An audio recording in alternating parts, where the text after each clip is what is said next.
Hi, I'm Dr. Eiman Jahangir. Be sure to pre-order your copy of my upcoming book, A Heart for Space, An Astronaut's Guide to Achieving the Impossible, now at aheartforspace.com. I put a picture of my family and I on Instagram, and it went over on Threads. I didn't have like a couple of bad comments. I Yeah. had 57,000 negative comments about me. Welcome to A Heart for Space. I am your host, Dr. Eiman Jahangir. Join me as we uncover what it takes to reach beyond the limits of what we think is possible and turn the biggest dreams into tangible reality. Jon, I'm very excited to have you here with us today on A Heart for Space. Thank you for taking the time and joining us. Are you kidding me? What an honor. What a privilege to be on here. No, thank you. You're too kind. I'm excited. You and I have had the chance to talk about the things you do, and I'm excited to introduce you to our audience, because really a lot of what we talk about here is how do we inspire people to move forward and chase their dreams and do things that they think they can't. And that's all the people I'm bringing on this show, much like you, are doing incredible things. But I want to go back kind of to the very beginning of Jon's life. Okay. And talk about what it was like for you as a kid growing up. Yeah, because when I do my assemblies or I'm speaking to a corporation, I usually always do it in a third person. So I'm always talking about this little boy. So to actually share it like in this point of view, I have to kind of like think a little bit harder because I'm so used to talking about this little boy. So growing up in a good household in the San Francisco Bay Area, born in Chicago, outside Chicago, a small town called, well, it's actually a big town, Rockford, Illinois. And then we moved out when I was a year and a half old to the San Francisco Bay Area. Both my parents, great parents, awesome.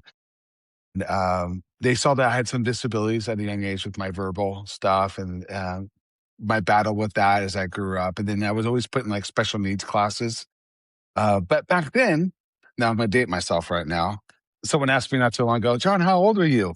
I said, I'm old enough to remember when they played videos on MTV. I'm dating myself, you know?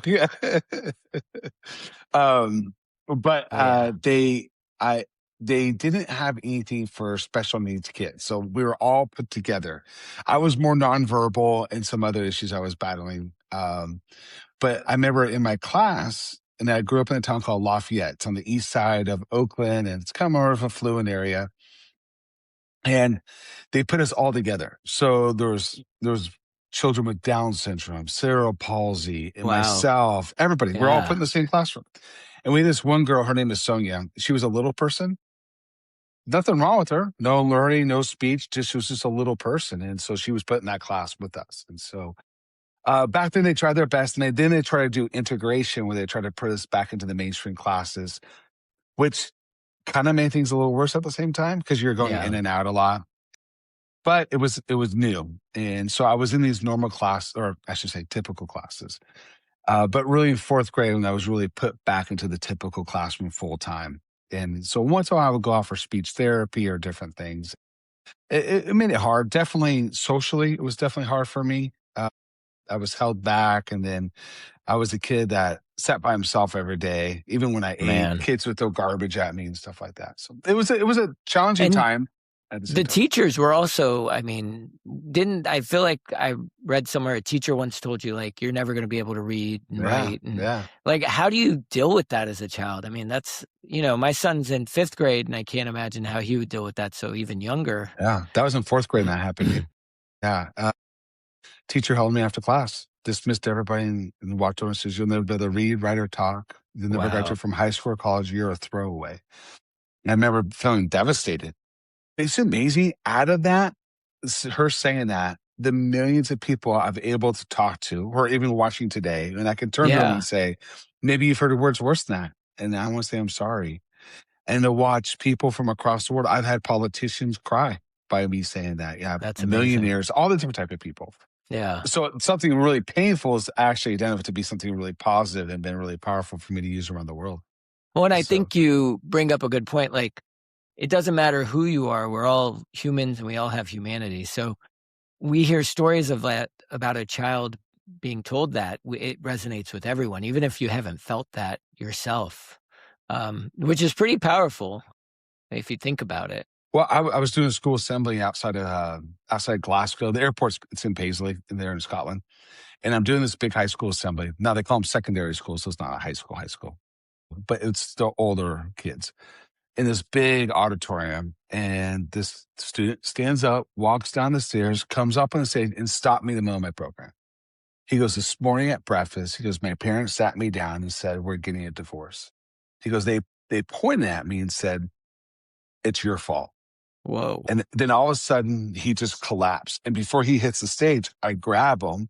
He starts crying and yelling out loud in front of the whole school. He goes, "John, I don't know what I did." And it's heartbreaking when you hear something like that. Yeah. But I tell that story today in my assembly for older students, not the younger kids, Yeah. and say, maybe you've heard that by someone who's supposed to love you or take care of you or protect you. And I'm going to say, I'm sorry. Yeah. But And it's students, not your fault. yeah, Like, it's not that kid's fault. I absolutely don't not. care what he did. At the end of Yeah. the day, it's the parent's choice and decision. And Absolutely. And I tell the students today, I say, whatever happens with parents is never our fault. yeah, Yeah. Yeah. yeah, But that's tough. I just told them, I just spoke at a school today and I just told the principal, I said, if I can just talk to some of these parents, I said, we could fix some of these problems that we're battling. She goes, "Oh my goodness, that's for sure." You think you can. I mean, as a doctor, I'm talking to adults all the time and they don't want to fix the problems that they have that affect them. Yeah. So, Well, I think it's shocking in life. And I'm not trying to I mean, I'm guilty of it at the same time. yeah, I eat me a too. steady, let's say I eat a steady diet of donuts. And I Yeah. go to you and say, like, "Why am I having heart issues?" Yeah. Well, I could tell you, that's me sometimes. I do these same things over my life. I know they're wrong or I shouldn't be doing it. And then I'm like, why am I battling inflammation in my body? Well, look what Yeah. I've been doing. So, Yeah. No, yeah. right now I'm like, oh, I'd like to lose 5 pounds. But then, we have Easter candy. So what are you going to do? Yeah. It's Yeah. impossible. Those So chocolate bunnies you don't eat seem to themselves. serve as no, they don't eat themselves. You seem to be serving as someone who is lifting these kids up, but I guess for you in your life, who helped you lift you up? You said the fourth grade teacher, maybe that's not the person, but like how did someone look at you and say, you know what, your worth is higher than what Yeah. you're valued? Great question. Great question. I think it comes to mind. I think there's along the way, I can look back, there's a lot of different people who've stepped in and helped me out. But I think there's like three or four that could pop in my mind right away. One is, it all started with this. I read an article in a magazine. A lady who was a vice president of a bank took her boy to school, dropped him off in the classroom. Principal teacher tells the mom, "We've tried everything. There's no hope for your child." She gets on a train, goes into the city, and on this crowded train, she says out loud in front of everybody, "There's got to be hope for my little boy." As she's crying. I finished the article, looked to the bottom of the page, and saw it was my mom who wrote it. And that's how I started to share my story. Whoa. I wouldn't be here today if it wasn't for my mom. She took me to Whoa. doctors, speech therapists. When everybody was negative, my mom's always been positive. Well, I guess literally I wouldn't be here if it wasn't for her too. And so, yeah. Um, that then I would say the second biggest, the next biggest influence in my life was my first day of high school. Okay. Couldn't find my class, lost, confused. I'm standing in the hallway, didn't know where to go. I'm about to cry, and the door opens, and a man walks out. He goes, "You look lost. Let me help you out." His name was Mr. Edwards. Yeah. And he looks at this piece of paper. He goes, "Oh, I have you a class later on today." Mr. Edwards is the man who taught me how to read. He worked on my Amazing. speech. Yeah. Every day at the end of school, I would go to him, give him my backpack. He organized my home. Yeah. Going to my junior year in high school, he left. Never saw me graduate. He never saw me go to college. Huh. Then several years go by. I'm doing what I'm doing for my career. I'm a keynote speaker at a conference for business people, Oakland, California, the convention center. Stand on the stage, I tell my story, and they give me a standing ovation. Well, they bring the lights up, and I'm watching these thousands of people clap. Look to the back of the room, he's there. He saw my picture, drove 10 hours to watch me speak. Wow. I jumped off the stage, I gave him a hug. I go, "Mr. Edwards, if it wasn't for you, I wouldn't be here today." He goes, Yeah. "John, I'm so proud of you." I Yeah. start walking back up on the stage to finish my session, and he stops. I stop one more time. I go, "Hey, Mr. Edwards, you still helping students?" He goes, "Every day." So number two person is Mr. Edwards. That's Wouldn't be here today. awesome. It was a teacher. I one adult. That's all something in my life. And he took like very active steps to help you organizing backpacks, homework. But even I think people don't appreciate just an adult telling a younger person that like they believe in them. I was giving a talk at a college this week and the dean was going around and he's like, we went to lunch after my talk and he told the hostess, what are you studying? And she's like, I want to be a cosmetician, which is great. But he's like, have you thought about maybe being, coming and being a nurse? You should think about being a nurse, but like always telling someone you can do more if you want. You can, and I think even just hearing someone say, I believe in you, I see the worth in you, can be quite powerful. Oh, yeah. Well, I think there's affirmation and there's times to take action. And that's why I would go to this number third person. I went to play high school football. I was terrible. Never played any sports like that before. Like I played baseball and basketball, but not, I mean, football. When I'm overseas, I say American football. So I go out to practice. I'm not very good. Don't know what to do. And we had this guy on our team who was like a man, giant. This guy's huge. And he goes, stand here, do this, stand here. He was our big star athlete. So first day of high school, don't know. I hated lunch because kids would throw garbage at me, things. I never was always by myself. First day of middle school, a girl told me to go sit by myself, and everyone started laughing. So it was just like, okay, now it's high school. It's lunchtime. I don't want to be there. It's just I'm not looking forward to it. I walk into the lunch area, crowded place, and I'm like, I don't know where to sit. My heart's racing. I've already been late for class because I couldn't find it earlier. And that guy goes, hey, John, sit next to me. His name is Wow. Craig. Yeah. Uh, he's still my best friend to this day. Craig changed my life just by saying, sit next to me. He went on to play football, had a great career, played in Division One. He was a Secret Service agent for years, was a police officer. I was battling some anxiety and panic attacks, and I was in Mount Jordan doing schools. That dude jumped on a plane and flew there, so I wouldn't be by myself. In our 40s, he did that for me. That's Now we're in amazing. our 50s. He's still my best friend. Yeah. It took. There's a guy who did action. One man changed my high school career, and I was a boy at the time, but Yeah. changed my high school career just by saying, "Sit next to me." That's And amazing. and I would say the last person. I don't mean to dominate this. I know it's supposed to be No, no, question and this is answer. I'm so great. sorry. No, this is Um, about you. People don't want to hear about me. and I got to say this. I don't think I've ever broke it down to saying 4 people helped change my life. I don't think I've ever done this before. So it's kind of the first time I've ever said it like this. I love it. Um, so I had a girlfriend a little bit in high school, not much, but my senior year in high school, I met this girl who she was a little bit older. She was in college and she was finishing her first year. I was about to graduate and we started dating.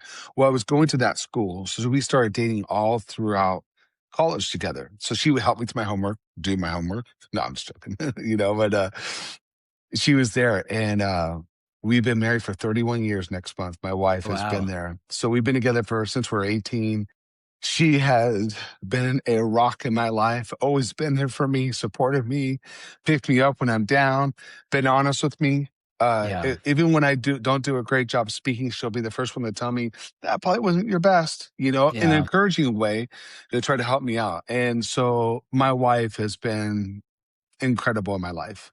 Yeah. I mean, I think if you find a partner that you're truly a partner with, there's nothing as powerful in this world. So that's Yeah, awesome. I remember when I first started about to get engaged, someone pulled me off the side and said, John, your spouse is your biggest asset or your biggest liability.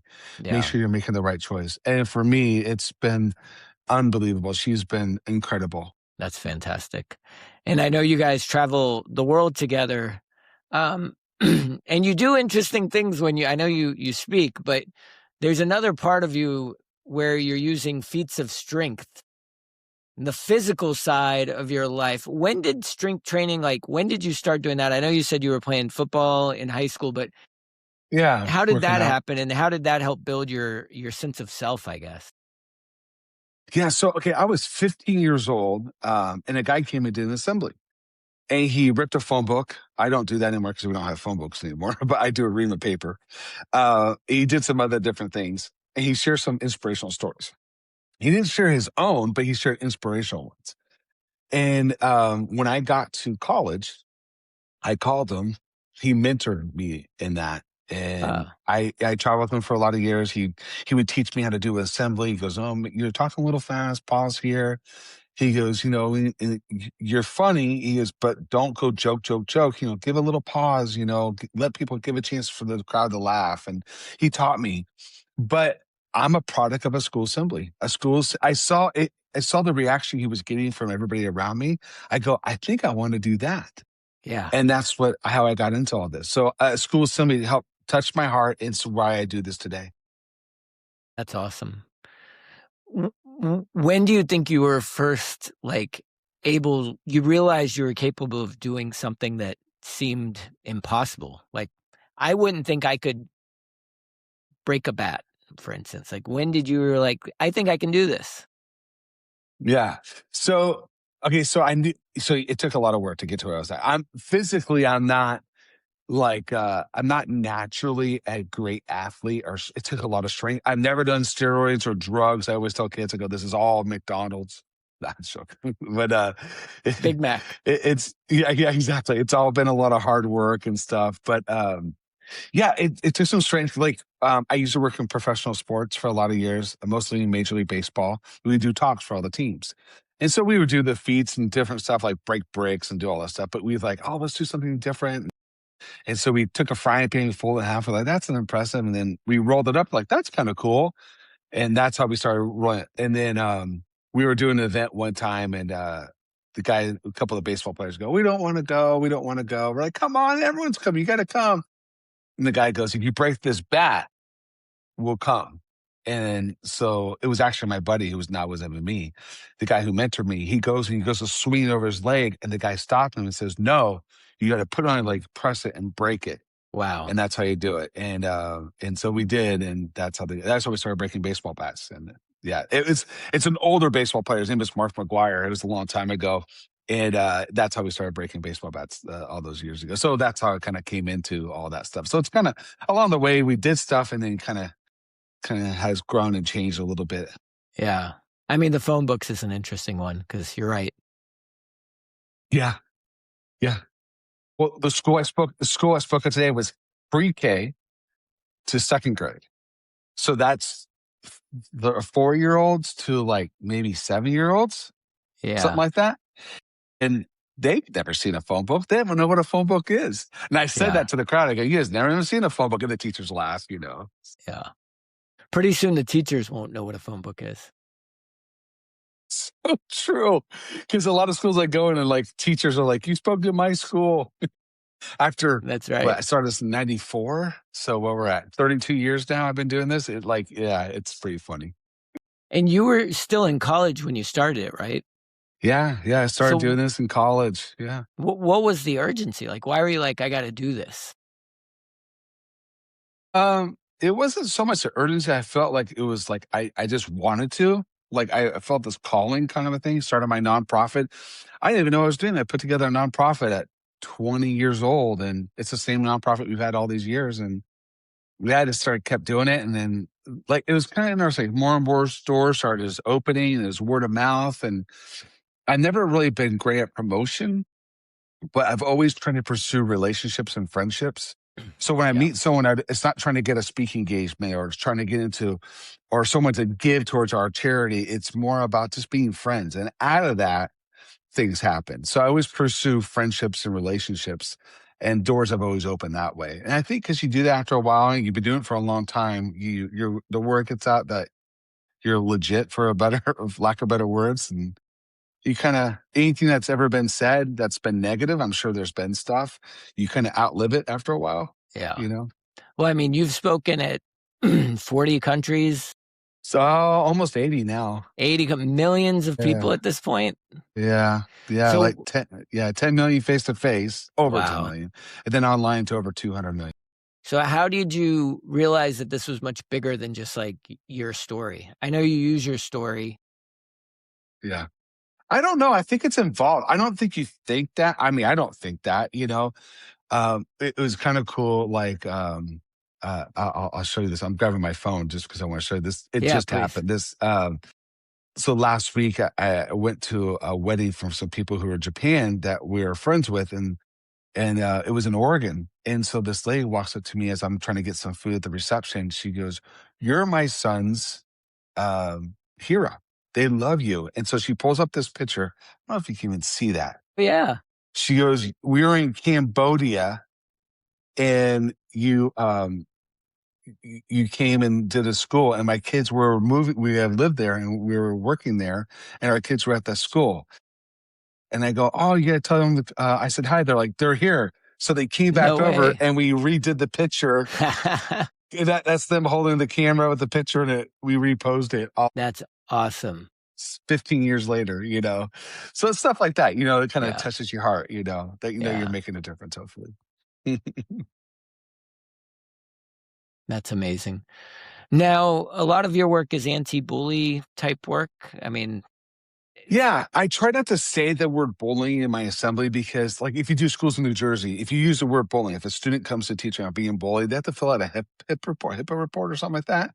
So I try not to. So it's all about it's an anti-bullying program, but I don't ever use the word bullying. Like even when I gotcha. talk about suicide with older students, I never use the word suicide. I said don't give up on the gift of life. So Mm, I try to be careful. I believe words have power. This is yeah. my own personal belief. Like I'm very careful what I say about myself. Like I don't say I don't tell my wife I'm battling anxiety. I go I feel anxious because I don't Yeah. want to give that word anxiety more power over my life than it already has. Yeah. So it's just me personally. That's what I do. And so it is an anti-bullying. And then if I speak to corporate stuff, it's more about how to pursue like happiness and how the things I battle. So my things with corporations, I talk about the fear of failure, the fear of people, and the fear of the future. Because those are the three things I really battle in life. Yeah. Yeah, I'm really good. I have like my mind's crazy in the fact that I always tell people I have a Ferrari mind with a Vespa brakes. But, like, I can relive everything in my mind. I have, like everyone always jokes about my memory, and it's like Netflix. I see everything like a movie all the Yeah. time. Like, I can go back to every hotel I've been this year and tell you where everything's at in the room. Like, it's just the way my Wow. mind works. Yeah. But when something negative happens, I can relive it too. I've made a mistake. I said something stupid, which I do all the time. I always try to be funny. I was playing golf with this billionaire guy at one time, and he goes, "John, you're funny. You're so nice. I like to stay in contact with you." He goes, "How can I get a hold of you?" And I looked at him, I'm all Venmo, and he didn't find that very funny. And so I mean, I blew that Yeah. contact, you know, just trying to be funny, you know, and so, but I can relive that in my mind. So that's why I talk about the fear of failure. Is like in my life I'll make a mistake and I'll look at that a lot of times and I can't be past possessed. I have to be forward focused, always looking Yeah. forward down the road because I'll think about the mistake I made so many times, you know, and so, and that's what I battle. And the fear of people that I battle with is not, I'm extreme extrovert, but I'm a people pleaser. So I'm afraid to say no to people because I'm afraid they're not going to like me. And that's my battle there. And lastly, the fear of the future. I think we all battle at times. I mean, right now in our world today, what's going on, we just don't know what the future holds. So those are my issues. I have a lot of them. We all do.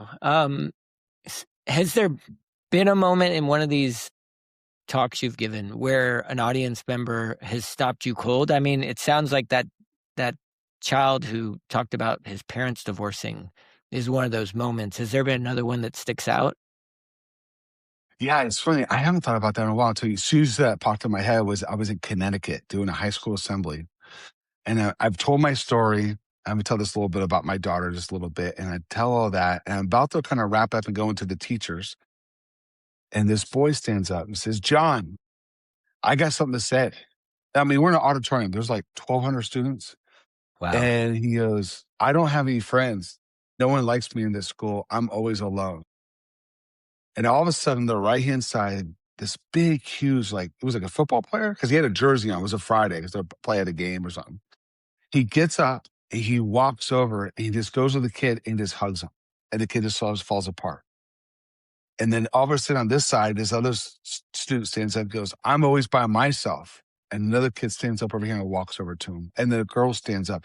Next thing you know, you're seeing these pockets break out of people saying, "I feel alone." And like these students, not just popular ones, but just students going, hugging each other. And I Yeah. turned to the principal, and I go, "What do I do?" I go, "I don't know what to do right now." And he goes, "Let it go. We'll just take Yeah. as long. We'll hold the bells." And it was probably about 10 minutes that we just let students like do that, and this kind of, and that's probably one of the ones that stand out in my mind. I haven't thought about it in a long time, but stuff Yeah. like that. Those are special things. Yeah. Powerful and spontaneous, right? It's like, Yeah. Yeah, and I think too, going into a talk, I think the big thing for me I've learned over the years is like you want to be organized, you want to have your plan, what you want to do, but don't be married to it. And the fact like be flexible, something like that that's organic that happens. You always want to let that happen. And so I try to listen to my heart more when I'm speaking. I might even change a little bit. It's nothing where people will know that it's a different talk. It's the same talk I give, but it's changed to a little bit for myself so I know I can work with the crowd because everyone's so different. Every crowd's yeah. different. Yeah. No, I mean, it's always interesting because I've spoken to different groups and interest wanes. The what people are interested definitely varies. And you're right, you do have to be flexible. Okay, I know this is not about you, this podcast per se, but let me ask this. Have you had a mess up on stage? I mean, I don't think I've had a straight up mess up, but I've definitely had a miss, meaning where I didn't connect with the audience at all. And Yeah. that's tough. That's tough for a speaker. I don't know if Like, you've ever is had that that. is that the way you felt? That's how I felt, which maybe Yeah. was not accurate, right? No, I would say Yeah. don't ever listen to that because we've Yeah. all had. I have walked out of off the stage going, I blew it. Yeah. And people walk up to me, that was the most incredible thing that I've ever seen. And I'm like, Yeah. I don't think you're at the same program. I just totally and like I so just so you know, don't ever listen to that yourself. I'm talking about, but you've never had a blunder on stage where like I've fallen off a stage. I've done stuff like Wow. that. Yeah, yeah, Yeah. yeah. Like you haven't had No. anything like that. Okay, okay, good. It'll probably happen next week. No. Yeah. Well, you also have a Guinness Book of World Records Yeah. record, which is pretty nuts. How did you know you would be able to do that? And is it for rolling frying pans? Is that what the Yeah, yes. So we were doing an event outside of London, and it was my wife's idea. This is all Rhonda, my wife. This is all her thing. So it was. I broke a 9-year-old record for the tightest roll frying pan. And then I took two frying pans, I put them together, and I rolled it up for the tightest roll. And that's the one I still have to this day. And I did it a long time ago. Next year will be my 20th anniversary having it. wow? Now I've been in my pictures in the 2009 and 2010 books. So I've had it a long time ago. Yeah, I still hold that second I record. mean, that's pretty cool. It's like, Yeah, yeah, yeah. I'm insecure. I got to tell people about it. look, I had to go to space to deal with my insecurity, so don't worry. Now, what do you think world records, because it was your wife's idea, it wasn't your idea, but what Mhm. do they teach us about limits we accept too easily in our lives? Because I don't think anyone goes in their life thinking, I'm going to get a world record, but maybe they could. No. So what do you think? What are the speed bumps we put in our own way as humans? How do we Well, negate ourselves? that's a great question, man. I think we always kind of put a lid on stuff that we always can grow past. I know I do that personally. When I did the world record, it wasn't to get accomplishments. Actually, it was to be able to open the doors to be able to speak to more students. That's the Nice. only reason why I did it. So Yeah. it wasn't like, oh, I want to do a world record. That's my goal, and this is my thing, and this is. It kind of happened organically, and just kind of it was to be able to speak to more students around the world. That was the only reason, Yeah.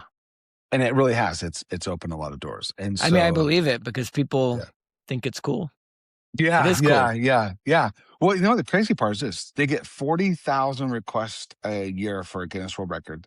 They only approve 10% of them. Wow. And then out of that 10%, only a fraction were actually accomplished.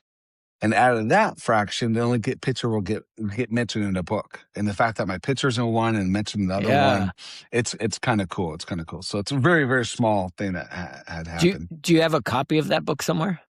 Oh, totally. Yeah, Okay, good. absolutely. Well, the best Good. part is like it's in other countries too. So I've signed it in Arabic and Hebrew. It's been brought to me in Wow. Japanese and in Chinese and different ones. So yeah, I thought it'd be different in different countries, but it's pretty much the same book in all just different languages and stuff like that. Now the Yeah. pages are a little different in some of them, but yeah, yeah, yeah. That's So cool. I would say That's like cool. I think like trying to like get a record and dreams and all that, man, it's so hard. You want to, I think we always got to be careful who we surround ourselves with. I always tell students, be careful who you tell your dreams to. Yeah. Because there's people who want to be, I have a friend of mine who says dream makers and dream breakers. There's people Yeah. who are dream makers and dream breakers. And, you want to be careful who you surround yourself Mhm. with. I tell students for years, you show me your friends, I'll show you your future. Yeah. So if you really want to accomplish things in life, make sure you surround yourself with great people. Yeah. No, we talk about that in my talks. I do think you need to tell people your dream, but you're right. You need to tell a select group and they'll open So doors true. for you. They'll lift you up when you're having a hard time. They'll celebrate your win. Yeah. Yeah. Yeah. And help you pick you up when you lose or or fail. Yeah. Yeah. Yeah. Which will happen. Yeah. You will fail. This is just, Yeah. that's part of it. I was doing a talk for the Vikings, right? This is years ago. They lost. Don't have me speak to your team, but I told the guys that day. I said the biggest critic you have in your life is not the media. It's not social media. It's not the fans. It's not the players on your team. It's not the coaches. It's not your family member. It's the person who lives inside of here. Yeah. We're our worst critic. And Yeah. if we can get past that and be positive the way we speak to ourselves, the way we, pick ourselves up when things don't go our way, it makes things a lot easier. So I would Yeah. say just be a little nicer to yourself. Yeah. Even in this, when things aren't going your way, it doesn't mean it's going to stay that way forever. Yeah. No, that's true. And your website has a tagline, which I like. It's finding success by overcoming fear. Oh, yeah, yeah, yeah, yeah, Yeah. yeah. What is the specific fear that you had to overcome, and have you actually overcome it, or is it like it's still there and you just gotta? Oh, I think that's a constant thing. Yeah, I Yeah, think it I never think goes from away. yeah, I think it's like a dimmer switch. It gets brighter and it gets less for Yeah, me personally. yeah, And at times I think I'm the one that controls that dimmer switch because the more I put on that makes it can seem brighter than it really is. And yeah, there's a lot of times I've walked into a situation and I've made it bigger than it was. And there's sometimes things have happened in the past. And to be honest, I've rewritten history in my mind. So I think it's worse. So when I get into this situation, this next one, I think yeah, it's going to be like the last one. It's not that way at all. yeah, And so yeah, I think the fears for me, if it's fear with it feeling anxious or it's the fear of people liking me. I didn't grow up with a lot of friends. So I treasure those friendships. As I've done this as a career, man, people can say a lot of mean things. yeah. I've had a lot of hurtful things said to me. I think it was probably it was like the around 2010 when like Instagram I think came out or whatever. It was one of the, and then a little bit after that, the blue check thing came out. Like you got verified. So I got verified really earlier. And on it was Twitter and then Instagram and then Facebook, wherever it was. I can't remember. I got all three pretty fast. And I remember back in the day when you got it. Now a lot of people have it, but back in the day, Yeah. they only had a select few and stuff. But they wrote me this email, and one of the emails it would say saying, "Now that you've been verified, be careful because now you're a target for people to be mean to you." Wow, And then it's so true. that's crazy. I've had people say the horrendous things in my years on social media. I've had death threats to everything you can say about. They've said My about me, my gosh. wife, my daughter, and all this stuff. Hey, I don't know I don't use Threads. You know what Threads is like the Yeah, Instagram. I yeah. didn't know I was even on it. Oh, you have an account. I I do. I do. I guess I approved it or something like that. Yeah. I put a picture of my family and I on Instagram and it went over on Threads. I didn't have like a couple of bad comments. I Yeah. had 57,000 negative comments about me. I'm not talking about like like really mean things. That's 57,000. insane. It was insane. I deleted it because I'm like, Yeah. okay, No, I'm this not is doing it. terrible. I mean, it's Yeah. comical almost how. Yeah, it was really, really bad. It was one thing to have 1,000 or a Yeah. couple of hundred, but to have 57,000 people say something mean, I'm like, You oh my you gosh, should that have hurt. contacted the Guinness Book of World Records. You might have had a second record on your hand. Yeah, for sure, for sure. That's Yeah. crazy. Yeah, I'm so insecure. I was watching a football game. They had a huddle. I thought they were talking about me. That's good. Well, I mean, it sounds like you've dealt with perseverance, obviously, because you're still here. You've been doing this for years. What does that feel like in a daily reality? Like when things are getting hard, when there's Mm, 57,000 negative yeah. comments, what are you doing to just move forward to keep at it? I think it's what you focus on. Do I focus on the negative or I focus on the positive? Like the little kid today who's like 6 years old and says, I'm so proud of you. Keep doing what you're doing.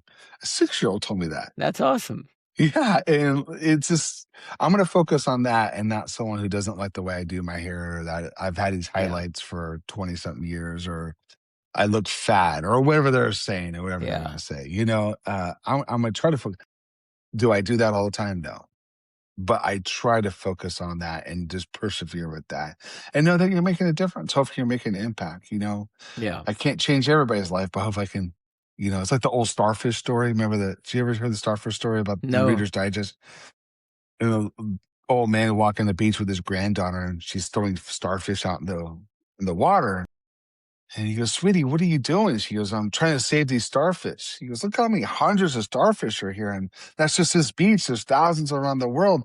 What difference does it make? And the little girl picks up the starfish, reaches back and throws as far as she can out into the ocean. He goes, makes a difference to that one. So hopefully you're making a difference. You can't change Yeah. everybody's life, but hopefully you're making a difference. No, that's good. That's good. And the podcast, this one that we're doing, is hopefully reaching people who are afraid to pursue that thing, they may feel called to do. Maybe they've accepted a story that's not true about themselves, someone back when they were younger. I mean, I have a story about that where when I was interviewing with NASA in 2009, one of the astronauts came out. They're like, hey, they really liked you. But we're wondering if you'll be okay not being a doctor. Because if you're an astronaut, if you become an astronaut, like with NASA, you don't have time to do medical work. And in the back of my head, I heard my dad, who for his whole life was like doctor, lawyer, engineer. These are the three things you need to be.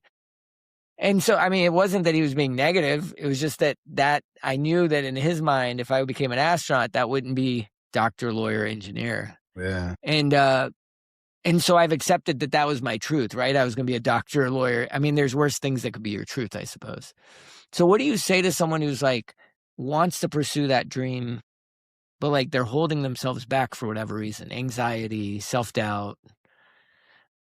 Yeah. The fear we've talked Fear. about. Yeah. Yeah. I think it goes back to what's your desire? What do you feel a call to? Because I don't feel like this is just my dream doing what I'm doing. I feel it's my Yeah. calling. Yeah. I would Dreams will go agree. up and down. A calling will be there for you. Yeah. It's like I don't try to communicate to an audience. I try to connect. That's like my other thing. So, and I also think I'm not trying to pursue a dream. I'm trying to pursue my calling. Yeah. That's what I feel. Yeah. And so, what do you feel deep down is your calling? And then when you hear those negative things that pop in your mind like that, you got not well. It was a positive thing because your dad's trying to inspire Yeah. you. But it was But negative for that purpose at that time. exactly, It held yeah. me back. Yeah, yeah. And Yeah. I think there's times, to be honest, I felt that way. All my cousins in my family are all super successful, done really well financially. Most of them went to Harvard Law School and all these different places or all these great schools and stuff. And I roll up frying pans, it's so they're all lawyers and all these different things.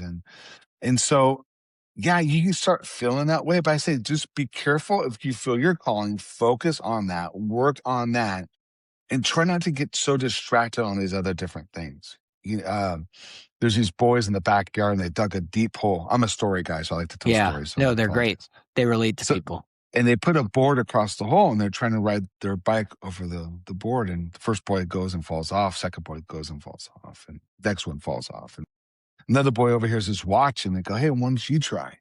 So he gets on his bike and he rides right across with no problem. And they go over to him and go, "How'd you do it?"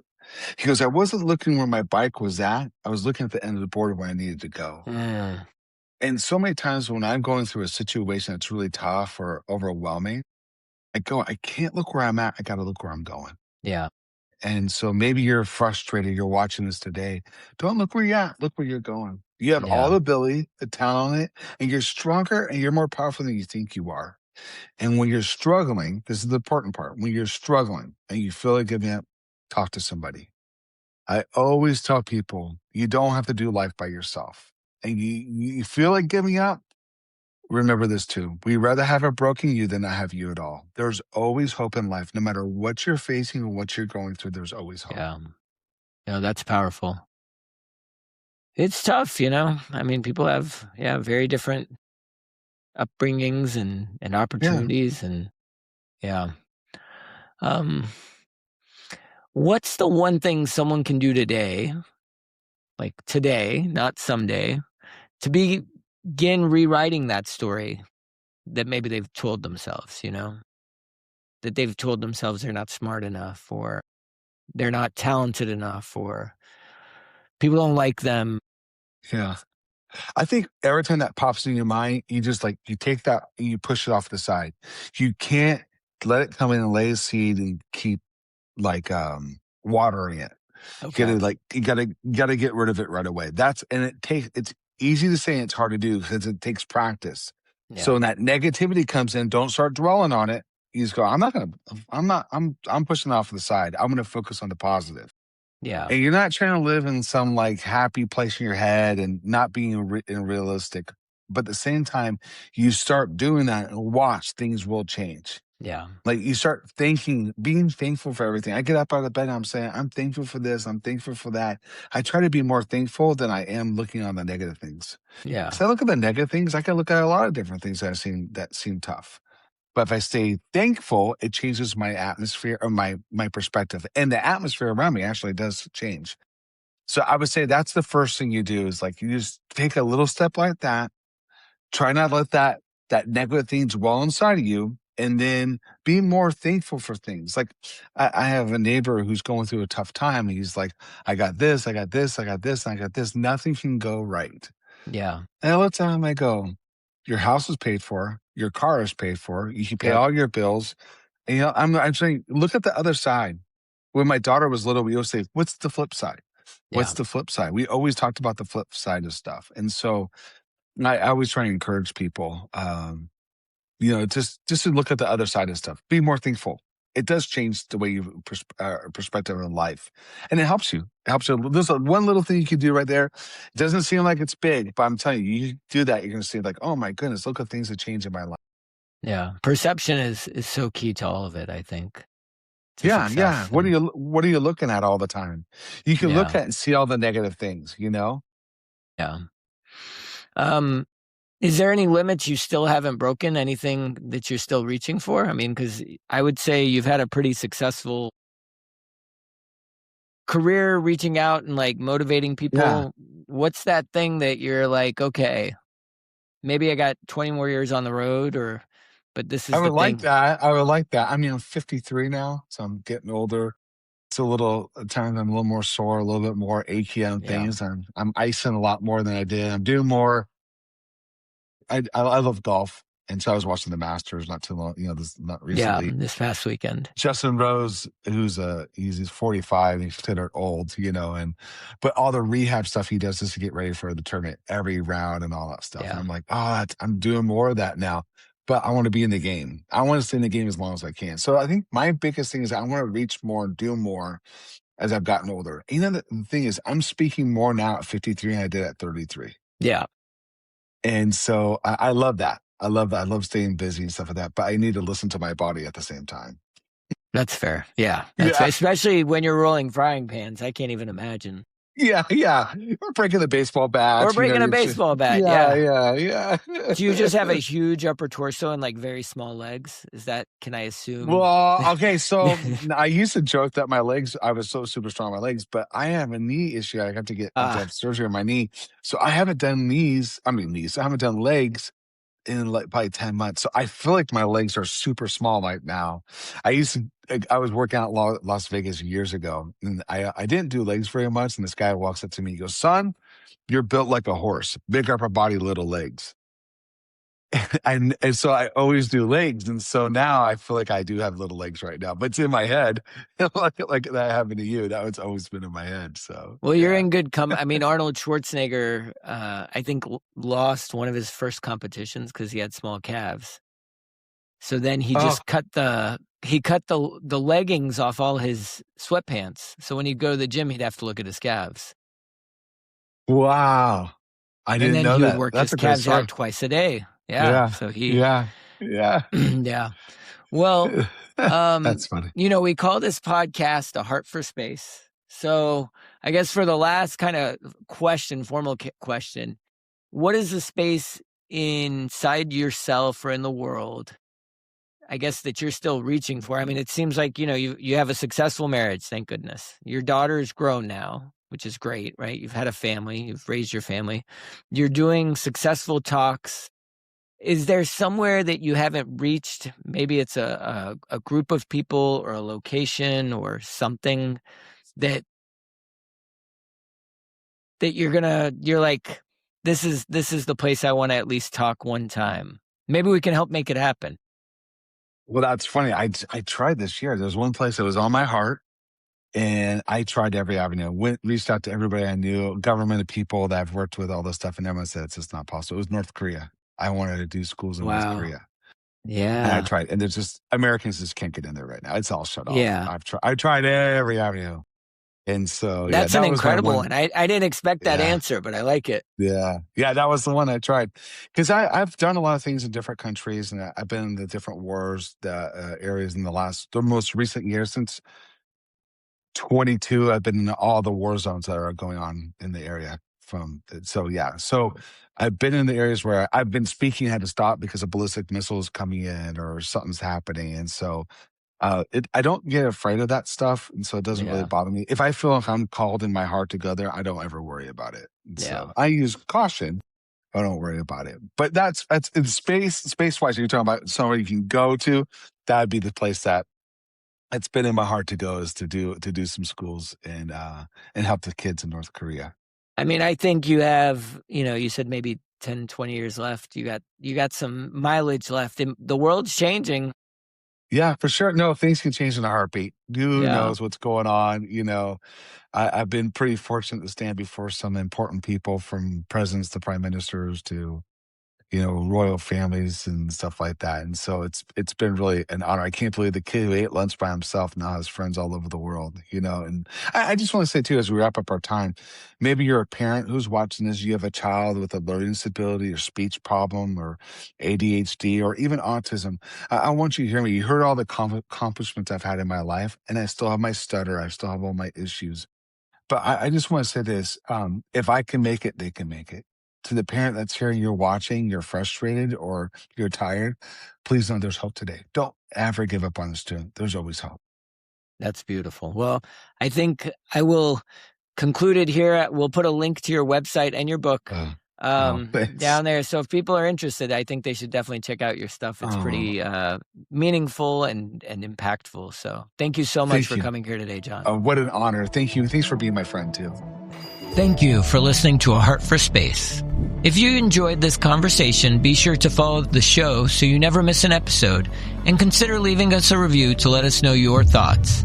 For more on my work in the pursuit of ambitious goals, visit aheartforspace.com and look out for my upcoming book, A Heart for Space. Until next time, I'm Dr. Eiman Jahangir. And remember, sometimes the only obstacle to achieving an impossible dream is the courage to keep going.